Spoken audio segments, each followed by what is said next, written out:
Alright, so this video is about simplifying rational expressions.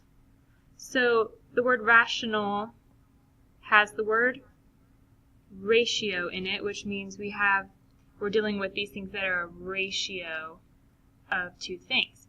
So the first example, we don't have any addition or subtraction, so we just have these one term in the top and one term in the bottom. So we want to start breaking this into factors and looking for factors that make 1 like we did in our introduction.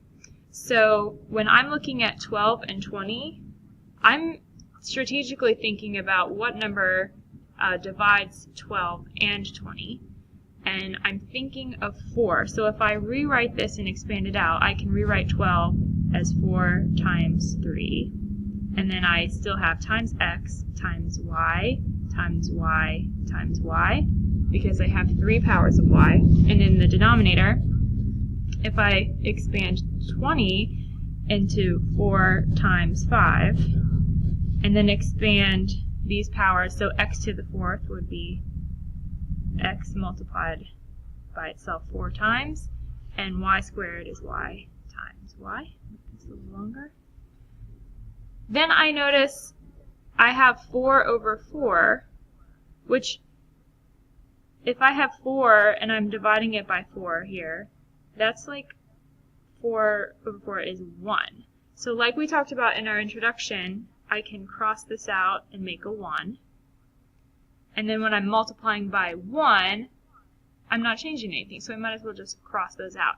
The same thing would happen here when I have a factor of x in the top and a factor of x in the bottom. I can cross those out, and I have a factor of y and a factor of y that match and make 1, and then I have one more y that I can cross out,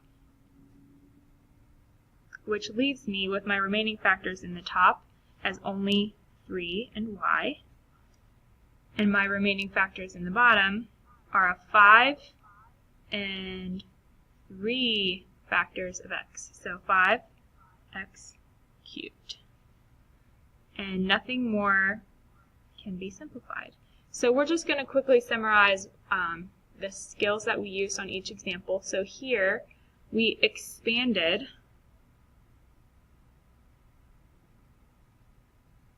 the factors,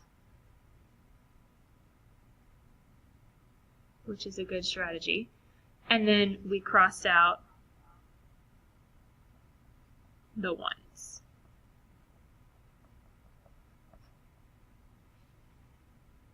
Okay, in the second example, we have this ratio being multiplied by this ratio. And we know that when we multiply fractions, we're just going to multiply the numerators and multiply the denominators together. So I can start by writing this kind of as one fraction. So in the top, I'm multiplying a factor of 3 times a factor of x plus 4 times a factor of x. So I can put dots to separate my factors, or if my factors are just next to each other, it's implied that they're being multiplied. And then in the bottom, I have a factor of x and then 6 times x, but I'm going to rewrite this as 6 times x times x. So I'm putting my 2 factors of x next to each other, because it makes it easier to see that there's going to be a 1 made. So I can cross out this x with either one of these. So since these are kind of stacked, I'm going to cross them out like this. But I cannot cancel this x out with this x, because this x is attached to a 4 as a factor of x plus 4. The only other thing I see is I have a 3 and a 6, so I can factor the 6 can be factored into a 3 times a 2, and then I still have my factor of x. Then I can make a 1 with those 3's. Remember, still can't cross out this x with this x, that doesn't make 1. And then, so I have 2 ways I could write my answer. X plus 4 in parentheses over 2 times x. Or when you have an entire numerator that's in parentheses, those parentheses are implied even if you just write x plus 4 over 2x. Right? There's always implied parentheses around numerators and denominators. So here, one of these can serve as the answer. That's simplified all the way. So the skills that we use would be multiplying fractions,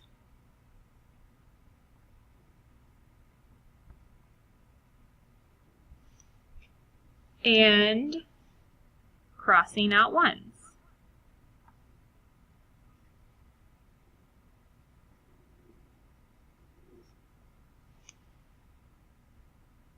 Okay, we have 2 more. So this third one, if we look at this big picture, this is a division problem. So this is, we're looking for a quotient here, but we know from our previous experiences multiplying and dividing fractions that we can just rewrite this division problem as a multiplication problem by keeping the first ratio the same. So we're just going to rewrite y minus 2 cubed over 5y. But we're going to change this, instead of dividing by this fraction, we're going to multiply by the reciprocal of this fraction, which means this thing's going to get turned over. So now on the top, I'm going to be writing 10y plus 5. And in the bottom, I have my factors of y plus 2 and y minus 2. So now I have a multiplication problem. And I know that things need to be factored in order to cancel out factors. So I'm seeing that this piece right here is not factored, and if I have 10y and 5, those two terms have a common factor of 5. So make a little note, this is not factored, so we do need to factor it, because their greatest common factor is 5, which I'm seeing that I have a 5 down here, so I'm kind of thinking ahead to what factors might be able to cancel out. So I'm also going to go ahead and expand the y minus 2 cubed. So that is 3 factors of y minus 2. And then here I'm factoring out a common factor of 5. And then my remaining factors would be 2y plus 1.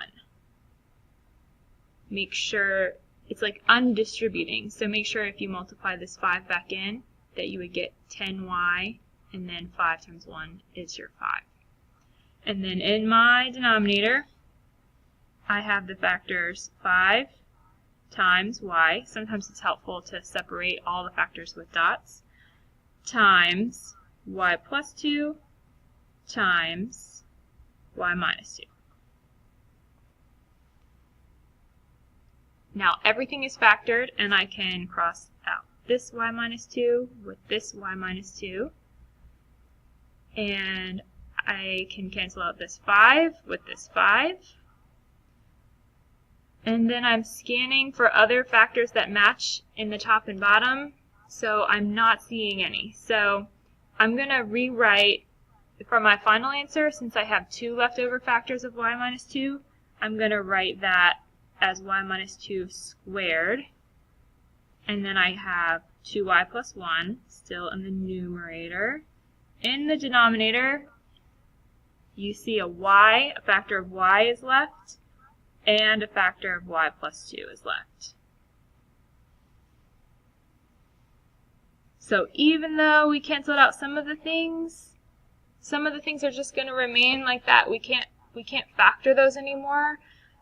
We can't cancel out this y with any of these y's because these are part of binomial factors. So we are not going to cross those out. We're just going to leave it like that. And we're going to summarize what we did here. So we changed the quotient to a product.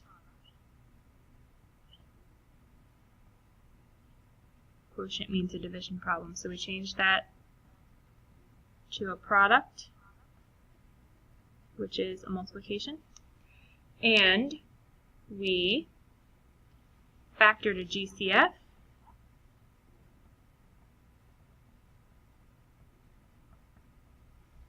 And we crossed out more ones, which instead of crossing out ones, we can also use the language of simplifying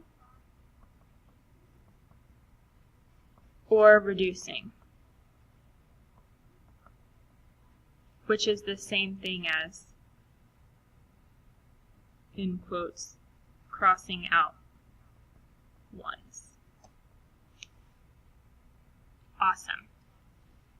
For our last example, it's another multiplication, and we're looking for things that we can factor, and we like to begin factoring by looking for greatest common factors.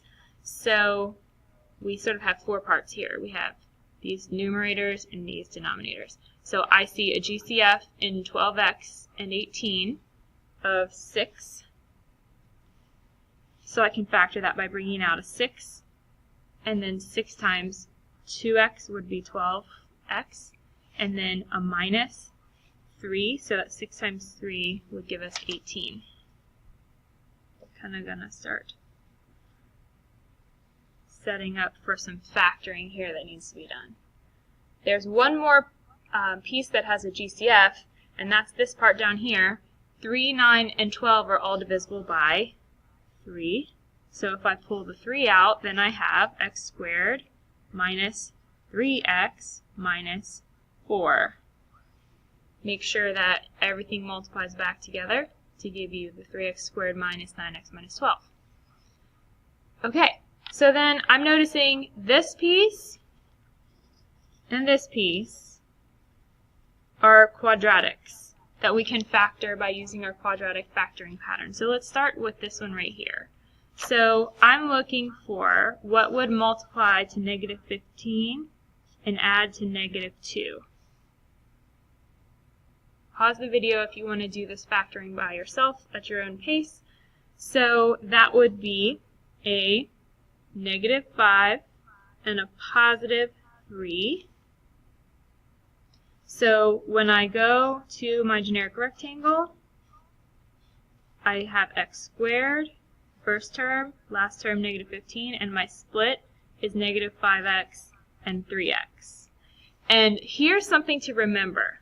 Whenever you have just a regular 1x squared, it always creates the situation where you have x and x, which always means that this part is negative 5, this part is 3, which are the same numbers that we got out of our diamond problem. So our factors here are x plus 3 and x minus 5. Here, when I factor this, I'm going to go ahead and use the fact that I see this is a 1x squared to skip the box. And if I'm looking at a diamond problem here, I'm looking for what multiplies to negative 12 and adds to negative 1, which is negative 4 and positive 3, which makes my factors x minus 4 and x plus 3. And then this GCF of 3 came out, but it still left me with a quadratic. So one more diamond problem. What multiplies to negative 4 and adds to negative 3? It's going to be a negative 4 and a positive 1, which means these factors, I still have my 3, but that quadratic is going to factor to x minus 4 and x plus 1. Crossing out ones, I can cross out this x minus 4, this x minus 4, this x plus 3, this x plus 3, and I'm rewriting what I have left, which is 6, 2x minus 3, and a 3, an x minus 5, and an x plus 1. I can reduce the 6 and the 3 by factoring this to 3 times 2. And really quickly here, because I'm running out of time, we have 2